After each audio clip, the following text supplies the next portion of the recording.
Welcome, welcome. Yes? How many days in Beijing? Tomorrow leaving. Tomorrow Tomorrow. go to Shenzhen. Go back to Shenzhen. Yes. Just the 1 day in Beijing. Yeah, just 1 day. Just for the Great Wall. Oh, okay. On va visiter Tiananmen Square là, guys. Tiananmen Square! Avec l'équipe là, il va à Jésus là. Tu me sens plein là, Fredi. Oh, Fredi sérieux là. De parler. Yo, te parler nous! Yo te parlé, je fais ça.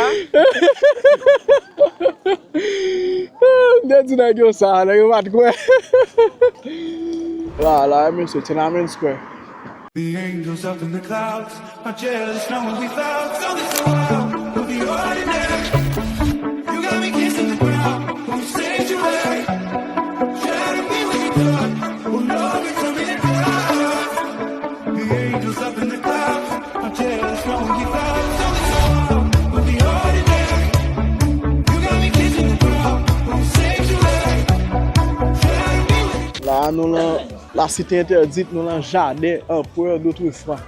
Mais là, comme il est en hiver, nous, et là, nous avons un fleur, mais normalement. C'était été, mais printemps là, on a très joli là. On a parlé là, il y a 600 ans, 500 ans, 300 ans. C'est vrai, on a regardé là, il y a 400 l'année. On peut voir 400 ans. Et bah, ça, il y a 5 ans là-dedans. Là, nous avons finissement là, Forbidden City. Après, on a remarqué là, on visite Henry. On finit avec la cité interdite là. Bye bye, la cité interdite.